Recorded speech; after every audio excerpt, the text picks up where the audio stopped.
देखिए, जो पीडीडी के डेलीवेजर्स हैं बेचारे, ये इस आश में इस डिपार्टमेंट के लिए काम करते रहे पिछले 10 साल 20 साल 30 साल से कि कभी ना कभी इनको परमानेंट किया जाएगा, लेकिन आज तक इनकी उम्मीदें जो है, इनकी जो आश है, उस पर पानी ही फेरा गया, उसकी कोई सुनवाई नहीं हुई। मैं उम्मीद करता हूं ये एलजी साहब, इनकी जो उम्मीद है, इनकी ये जो आश लगाए बैठे हैं इस सरकार से, उनकी सुनी जाएगी तो इनको परमानेंट किया जाए, किसी भी क्लास के अंदर इनको परमानेंट कीजिए ताकि ये अपने परिवार को अच्छे से पाल सके। इनके लिए बड़ी मुसीबत खड़ी होगी, कम से कम इंसानियत के तौर पर इनकी तरफ देखिए और इनका जो मसला है उसको हल कीजिए।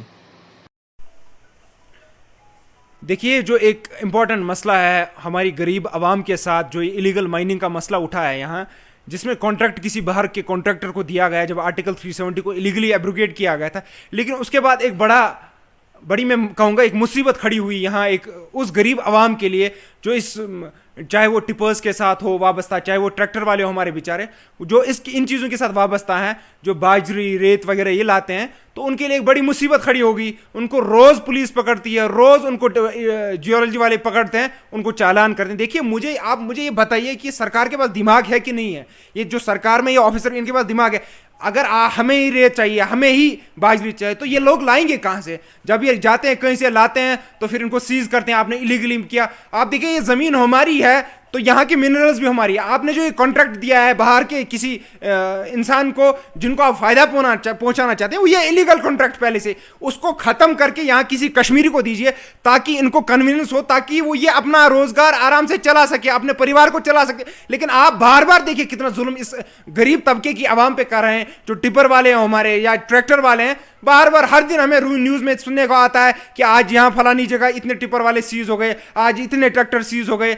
तो इनका कसूर क्या है बेचारों का? मुझे बताइए ना। क्या उन ऑफिसर्स को खुद नहीं चाहिए होती है, चाहे वो रेत हो चाहे वो बाजरी हो? मेरे पास खुद है कुछ ऑफिसर्स की लिस्ट, कितनी कितनी गाड़ियां उनके घर में डाली गई। तब आपको इलीगल माइनिंग याद नहीं आई थी? तब आपको इलीगल माइनिंग नहीं दिखी थी? ये इलीगल कैसे है मुझे बताइए। ये कश्मीर हमारा है, यहाँ की रिसोर्सेज भी हमारी होनी चाहिए। आप बाहर के इंसान को फायदा पहुंचाने के लिए और यहाँ के लोगों को कहते हैं इलीगल माइनिंग है। एक पहला इंपॉर्टेंट मुद्दा यह है। दूसरा सबसे बड़ा जो मसला है, पिछले 7 दिन से आपने देखा होगा, 8 दिन से डेलीवेजर्स का एक बहुत बड़ा तबका जो कि पीडीडी डिपार्टमेंट के साथ वाबस्ता है, पिछले 8 दिन से वो बेचारे रोडों पे है, लेकिन उनकी कोई सुन नहीं रहा है। मुझे लगता है कश्मीर के अंदर जितने भी डिपार्टमेंट्स हैं उनमें अगर सबसे ज्यादा बेचारा कोई काम करता है, ये डेलीवेजर जो एम्प्लॉई है पीडीडी, बाकी का परमानेंट का मैं नहीं कह रहा हूं, डेलीवेजर जो पीडीडी के एम्प्लॉई हैं, जो बेचारे 500, 1000, 3000 पे काम करते हैं, दिन रात मेहनत करते हैं, उनका क्या कसूर है? उनको परमानेंट कीजिए ताकि वो अपने परिवार को पाल सके, अपने बच्चों को अच्छी एजुकेशन दे सके, ताकि वो आगे जाके